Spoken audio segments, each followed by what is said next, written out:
Hello everyone, I hope you guys are doing well. So today we are going to discuss one more interesting React interview problem. So without any further delay, let's get started. So today's problem statement is about creating a custom hook named useTimeout, and it should take two parameters. The first parameter is the same as we have in setTimeout. The first parameter should be the callback function, and the second parameter is the delay, which is a number, and after that delay, that callback function should be executed. Cool. So how we will approach to the problem? So first of all, we will discuss the challenges in the setTimeout. Challenges challenges with setTimeout. Second, we will approach to the solution, and at last, third, we will write custom hook. Cool. So let's proceed to these points. As part of code setup, I have this counter state here inside my component, and I am able to increment the count here, as you can see on the right side of the screen. And we have a use effect here, which is having a set timeout with a delay of 5 seconds, and after 5 seconds we are logging the value of the count here. So use effect count, whatever is the latest value of count, and at the start here we are logging that timer started or the use effect registered a timeout, and in case our use effect gets re-rendered or re-triggered, then we are clearing the last setup timer which we had. Cool. So that use effect we have here, and we have one more use effect here. We are just logging the time, that how much time has been elapsed. So this is like initializing from 1, and we are incrementing it at every 1 second. It is just to log that how much time has been spent or moved by. Cool. And let me show you here as well, and I refresh the screen. So use effect started and timer started 1 2 3 4 5, and after 5 seconds we get to see the log here. Good. So that is how this program is working. Now let's understand the very first part. What are the challenges with this set timeout? So let's see the very first challenge. Let me clear this and refresh this. Now I will increment after 3 seconds. So I incremented the value. You see, whenever I increment it, the use effect timer gets cleared. We are getting this log, and then it gets reinitialized. The use effect gets re-triggered, and our timer gets reinitialized. Because I click 2 times, so it again gets cleared and again gets reinitialized. So now, after 5 seconds, ideally we should see this console log, that use effect count, whatever is the value of count, but that didn't came here, right? Because our use effect timer gets cleared. Whatever was the last timer setup, that got cleared, and it reinitialized a new timer with a fresh 5 second timeout. So with this example, our use effect log gets logged after 10 seconds. So that is the major issue, that it is never a guarantee that our callback will be fired after 5 seconds. There is no guarantee of that, because our use effect is dependent on the count, and whenever the count changes, our set timeout gets deregistered and it gets a re-register again. Let's try this one more time. Refresh the screen. Use effect timer started. Timer is starting. Incremented. Again incremented. Again incremented. Now let's see. Now it should come around 15 or 16 seconds. Yes, after 15 seconds we get to see the value. So this is very unpredictable behavior, and we cannot rely on this. And the sole reason for that is the difference between the how React works and how browser API works. What React says is that whenever my state changes or my prop changes, then it re-triggers the use effect, and on the cleanup we are actually deregistering or invalidating the last timer. Whereas what browser APIs does is whenever a callback gets registered, it gets triggered after that particular time only. The only thing which we can do is we can just clear the timeout. if the state changes between the re-render, that does not impact the registration of the callback. Cool. That is the first problem here. Now the last part which I just mentioned, that if the state changes, set timeout is unaware of that. How? For that, let me remove the dependency on the count. Cool. So it started giving me an error that I have a missing dependency on the count, and that is where I am breaking my ESLint rules. But just to explain the issue, allow me some time to do that. And I am removing the dependency from here. And now let's see. So timer again started, incremented. So you see here, our use effect does not get cleared or does not get reinitialized or re-registered, and use effect gets triggered exactly after 5 seconds, but the value was not latest. The value was whatever the value at the time of registration of that set timeout.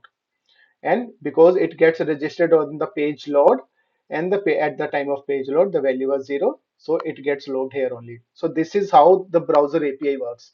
The browser API says set timeout will be executed with the given context when it was registered in my APIs. So when the set timeout got registered in the browser API, at that moment the value of count was 0.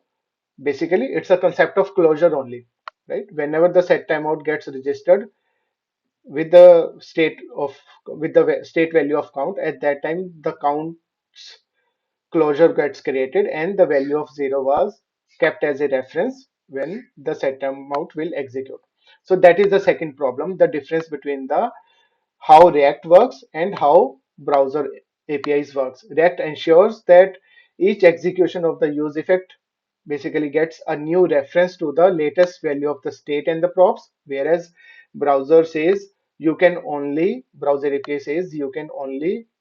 clear the timer to set a new context. You cannot update the callback function with the latest value. The only way is clear the old timer and register a new set timeout. So we will try to solve these two problems here. So the problem which has in the browser APIs, we will try to solve that. Basically, we will try to have a reference to the new callback function in the same timer, right? With the same timer. And how we can do that? Let me create a new use effect here. Check dot. Basically, I can maybe create a same one, same here. So now we are approaching to the solution, the second part. So first we will try to fix the problem inside this component itself, and then we will refactor our component and we'll create a reusable hook which we can use everywhere in across our projects. So here we have a callback, right? Let me move that outside. Const callback, right?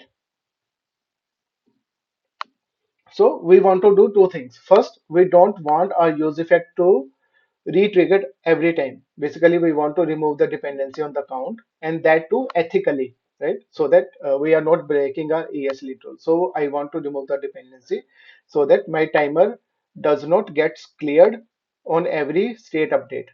So that is the first thing I want to do, right? And second thing I want to do is my function should have a reference to the latest state always whenever that function executes. So I give a reference to the callback here, right? I give a reference to the callback here, but now it again started giving me the problem of that I have a dependency on callback, right? And I should define it here.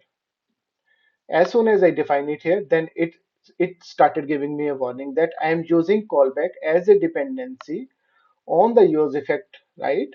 Because we all know that whenever a React re-renders the component, all the functions gets reassigned or gets reinitialized with the latest pointer to the new memory location. So that way, if I define it as a dependency here, right, then my use effect is bound to run again and again, which means we are at the same stage. Whatever issue we had with this use effect, that issue we will have at this level as well, right? And I cannot use react.use callback as well here, because let me show you what is the issue here. If I use callback here, right, then it started giving me a warning at this level as well, that count, it is dependent on the count, then it should, I should define count as the dependency here.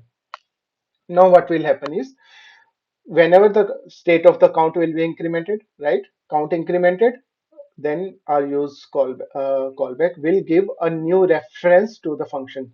That means whenever the count is incrementing, I am getting a new reference to the callback every time. And whenever I'm getting a new reference, that means my use effect will get triggered. That means my timeout will get cleared. So that way, that means we are still at the same level. We haven't solved the problem. My use effect will get triggered every time my count is incremented, because count change will trigger a new reference to the callback. A new reference to the callback will trigger use effect, and use effects retrigger will ensure that timeout is getting cleared. So if somehow I can ensure that my callback does not get a new reference, right? If somehow I can ensure my callback does not get a new reference between re-render, then we are done. We solve the problem. And how we can do that is, for now, let me comment it. That's the sole point or the heart of the problem now, which we are trying to solve. Const callback ref is equal to, for that I can create a use ref, because use ref ensures that your value can change between re-render, right? It's a mutable object, right? Because useRef is a mutable object. I can assign to that between different re-renders. I can reassign to that between different re-render, and that does not re-trigger the use effects, because this use ref does not need to be defined as a dependency in the dependency array of any hook. So if somehow I can manipulate or I can play with useRef, then it can come as a rescue to this particular problem. So what I will use useRef as a callback to define my callback. So I define the type here. Now what I will do is react dot use effect. Whenever the count is changing, whenever the count is changing, callback dot current is equal to this function. Basically, let me redeclare it. Console.log use effect fixed, right? Let me give this name, and count. So I guess we are looking good here. We defined a use effect which is dependent on the count, and at this stage we are redeclaring the function or reassigning the function or to use effect, which to use ref, right, which ensures that between re-renders the we can assign a newer references to that, right? And now I can use that maybe inside my use effect, so I can remove the dependency from here. And now what I can do is, if callback dot ref dot current callback ref dot current does exist, then it will be a function only, because we are assigning function only here. I can simply call it, and whenever it will get called, we should see use effect fixed and whatever is the value of count at that particular stage. Cool. So this is our, okay, yeah, use effect fixed, timer started, use effect fixed, timer cleared, and here we are calling that function. So it is the solution, and this particular use effect is the problem. Cool. Saved it, cleared the logs, and refreshed it. So our use effect fixed timer started and use effect timer started. I incremented here. Cool. After 5 seconds, the use effect fixed logs the value as 4 and use effect count gets logged after 9 seconds. Cool. So that is how we fixed the problem. So basically we fixed both the aspect. Use effect should not re-trigger in its life cycle. Basically, it should not have a dependency on any state here. And the callback which we have should have a reference to the latest state, which we ensured using the reference object, callback reference using the useRef. So we fixed this problem using this approach. Let's go through it one more time. So our use effect is getting cleared every time I'm clicking on increment, and use effect fixed log 9 exactly after 5 seconds, what we expected out of that. And here the use effect gets logged, the problematic one gets logged after 12 seconds. Cool. This is our approach to the solution. Now let's refactor this, because this is something which we might need across our projects, or maybe inside the same project across our components. We need to use this. So we should be able to use that in a better way. So let's see how we can do that in when we create a custom hook for that. And for that, what I can do is I export function use timeout and callback, and it should be a function void and the delay parameter, like the time after which the hook should be executed. And as we discussed, first let's create a reference variable as we did in the component react.useRef, and it should be of type function, sorry, inside the bracket it should be of type function. Import react here,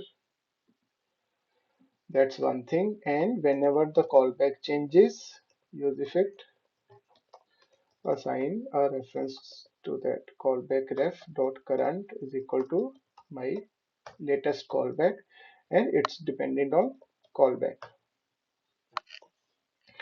So first part is done. With this code change, with this code which we written, we are done with this part.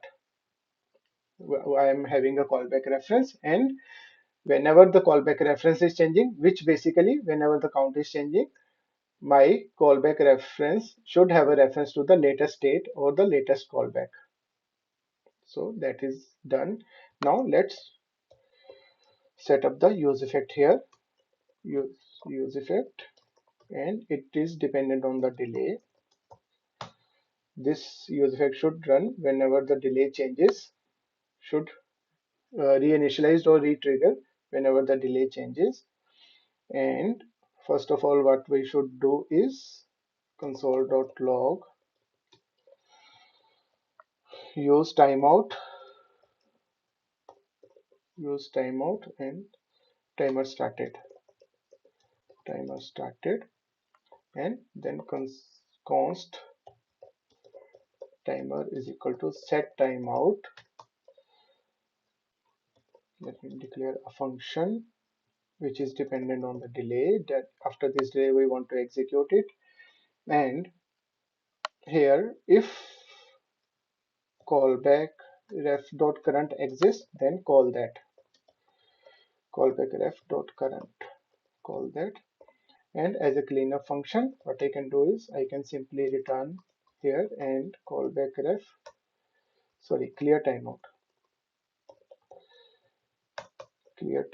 and my timer, and I can log if somehow, if this is not working, we should see timer cleared, the use timer clear. If we see this log, that means there is some problem inside our hook. So let's go through it one more time. So we have used timeout, we created a callback reference, and we are assigning a reference to our callback whenever the callback changes, and we are using that callback reference here inside the set timeout, which will trigger after this delay, and we are clearing in case we give control to the user to adjust the timer or adjust the delay. Cool. Now let's try to use that. here. Use timeout, right? We used to use timeout here, and the delay is 5000 only, right? And what I want to log, I want to log here solution callback ref dot current. Yeah, this one. Use, sorry, use timeout fixed, right? Now let's see if that solve our problem. So our timer started, use timeout timer started, use effect timer started, and use effect timer started. So all three are started. And after 5 seconds, exactly use timeout fixed is logging 3, use effect is logging, use effect fixed, basically this one is logging 3. And after, sorry, after 7 seconds, the problematic one, that use effect is getting log 3, but after 7 seconds. I guess our use effect is also ready. Maybe I can for now comment this one, solution with hooks,